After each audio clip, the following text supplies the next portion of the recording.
Waktumu itu menentukan cintamu. Jika seseorang cinta sama Tuhan, maka dia punya waktu dengan Tuhan. Jika seseorang tidak punya waktu sama Tuhan, dia tidak cinta sama Tuhan. Jika seseorang punya kualitas waktu sama Tuhan, dia punya cinta yang berkualitas sama Tuhan.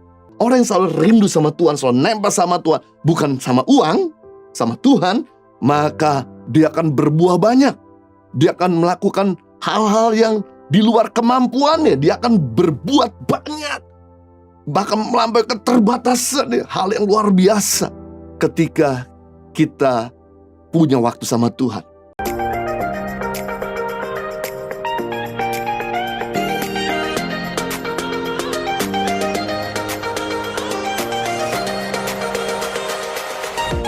Berikutnya saya juga mau sharing barometer pertumbuhan yang sehat. Yang pertama, barometer atau ukuran pertumbuhan yang sehat yaitu memiliki kerinduan untuk mengetahui dan melakukan firman Tuhan. Semakin kita bertumbuh, semakin kita memiliki kerinduan yang besar untuk mengenal Tuhan.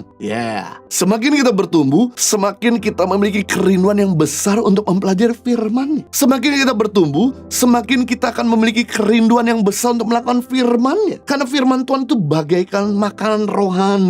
Sama kita, kalau kita nggak pernah makanan jasmani, kita akan lemas, kering, dan akan mati. Demikian yang sama kalau kita nggak pernah makanan rohani, kita akan kering roh kita dan mati. Makanya kenapa ketika dosa mulai memanggil-manggil, sepertinya kita nggak bisa tegas, tidak bisa berkata tidak, dan terseret oleh hawa nafsu, disebabkan karena kita kekurangan gizi secara rohani. Dan waktu orang tersebut suka merenung firman Tuhan, maka orang tersebut jadi mudah untuk melakukan firman. Kita nggak akan bisa melakukan firman kalau kita nggak tahu firman, kalau kita nggak pernah dikuasai oleh firman. Nah, pertanyaannya adalah, berapa lama waktu yang Anda habiskan untuk merenung firman Tuhan dibandingkan dengan waktu yang Anda habiskan untuk nonton Netflix, Disney Plus, atau update status media sosial, ataupun bermain internet? Mana lebih banyak yang Anda gunakan? Harusnya bisa 50-50, seimbang. Kalau Anda bisa mengupdate status begitu luar biasa kreatif, harusnya Anda juga bisa punya waktu yang kreatif untuk bisa meluangkan diri saudara bisa diisi oleh kebenaran firman Tuhan. Mazmur 1 ayat 2-3. Tetapi yang kesukaan ialah Taurat Tuhan, dan yang merenungkan Taurat itu siang dan malam. Ia seperti pohon yang ditanam di tepi aliran air, yang menghasilkan buahnya pada musimnya. Yang tidak layu daunnya, dan apa saja dibuatnya berhasil. Perhatikan, orang yang suka merenung firman Tuhan siang dan malam, dia seperti pohon yang ditanam di tepi aliran air, yang selalu berbuah pada setiap musim kehidupan. Di musim susah dia tetap berbuah, di musim oke dia tetap berbuah. Daunnya tidak pernah layu, selalu segar, dan apa saja dibuatnya berhasil. Banyak orang mau berhasil tapi tidak suka merenung firman Tuhan. Ini nggak bisa terjadi. Kunci keberhasilan seseorang ketika kita suka merenung firman dan melakukan firman Tuhan, maka keberhasilan jadi bagian ya. Makanya kenapa orang-orang Yahudi itu lebih sedikit melakukan kegagalan, lebih sering banyak mengecap keberhasilan, karena mereka suka merenung Taurat, suka merenung firman Tuhan. Nah, kalau Anda tahu bahwa betapa dahsyatnya kekuatan firman Tuhan menentukan gagal atau berhasil hidup kita, kenapa kita nggak luangkan waktu? Banyak motivator-motivator justru mengambil prinsip-prinsip kebenaran firman Tuhan. Mereka mengajarkan tentang bagaimana menjadi berhasil. Karena inti dari firman Tuhan, kenapa kita yang tahu firman Tuhan tidak merenungnya dan melakukannya? Kenapa harus mereka yang ada di luar mengecap, kita nggak bisa mengecapnya? Merenung firman Tuhan tuh artinya begini, bukan hanya baca, skim reading, tapi membaca itu bersuara sampai iman bangkit. Karena kalau kita baca cuma dalam hati, membuat kita ngantuk. Tapi kalau kita baca bersuara, semakin banyak panca indera yang tersentuh, maka semakin kuat mengingatnya.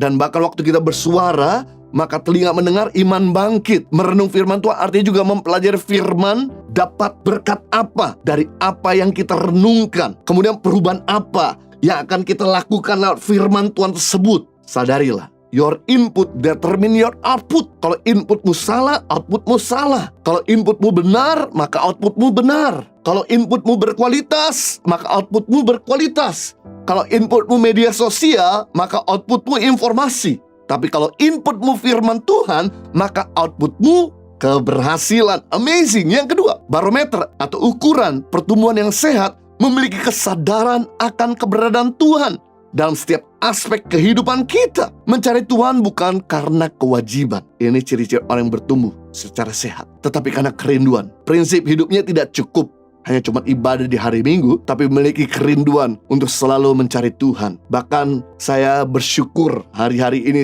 kami menerima banyak komen-komen. Mereka selalu mengikuti, di mana ikut doa malam di hari Selasa, 60-minute worship di hari Rabu dan Minggu malam. Kemudian mereka juga ikut Impact Woman di Kamis. Mereka juga ikut memuji Tuhan di Impact Youth hari Jumat. Dan kemudian ibadah Sabtu dan Minggu, di mana sebagian mereka merasa di-charge, mereka merasa diisi di dalam kelelahan, bekerja di dalam kelelahan hari-hari yang dihadapinya, membuat mereka jadi segar dan kuat kembali. Ini hal yang baik, hal yang bagus. Dan izinkan untuk kita terus konsisten, karena ini membuktikan bahwa Anda ada orang yang bertumbuh. Tapi begitu kita gak punya lagi kerinduan untuk cari Tuhan, kerinduan untuk menyembah Tuhan, kerinduan untuk merenung firman, membuktikan bahwa kita telah tidak bertumbuh secara spiritual. Makanya di sini kita harus bisa menyerang jadwal padat kita, dan kemudian kita bisa bijaksana mengaturnya. Ada waktu di mana kita bekerja, ada waktu di mana kita bersama dengan keluarga, ada waktu untuk kita mengatur rumah tangga, ada waktu juga untuk kita istirahat, tapi ada waktu juga untuk menantikan Tuhan. Karena orang menantikan Tuhan mendapatkan kekuatan baru. Dia seumpama rajawan yang terbang tinggi. Dia berjalan tidak menjadi lesu, dia berlari tidak menjadi letih. Menarik betul, pelari mana yang gak pernah lesu, pejalan kaki mana yang tidak pernah letih. Hanya mereka menantikan Tuhan, disegarkan. Saya setiap kali mulai exhausted, selalu kelelahan, saya merasa udah burn out, saya selalu meluangkan waktu untuk menyembah. Disitulah saya dapat kekuatan. Hanya cuma mungkin 5 menit, 10 menit, tapi sungguh waktu yang kita berikan pada Tuhan tidak pernah sia-sia. Makanya Daniel mengambil komitmen berdoa sehari 3 kali. Daud mengambil komitmen memuji Tuhan sehari 7 kali. Pertanyaan bagaimana dengan Anda? Berapa lama, berapa kali Anda mengambil komitmen untuk berjumpa dengan Tuhan? Seperti orang yang sedang jatuh cinta. Kalau orang sedang jatuh cinta, dia selalu maunya nempel terus, seperti perangko. Dia tidak peduli dengan masalah yang ada. Pokoknya aku pengen berdua sama dia. Demikian hal sama kalau kita sedang jatuh cinta sama Tuhan, kita bertumbuh secara sehat, secara spiritual, maka kita gak peduli kita ngantuk, gak peduli kita kekurangan waktu, gak peduli kita dalam sibukan apapun, masalah sekalipun, kita selalu punya waktu sama Tuhan, pengen nempel berduaan sama Tuhan. Nah ini dia, waktumu itu menentukan cintamu. Jika seseorang cinta sama Tuhan, maka dia punya waktu dengan Tuhan. Jika seseorang tidak punya waktu sama Tuhan, dia tidak cinta sama Tuhan. Jika seseorang punya kualitas waktu sama Tuhan, dia punya cinta yang berkualitas sama Tuhan. Hal yang luar biasa. Yohanes pasal 15 ayat 5. Akulah pokok anggur dan kamu ranting-rantingnya. Barang siapa tinggal dalam aku dan aku dalam dia, ia berbuah banyak. Sebab di luar aku, kamu tidak dapat berbuat apa-apa.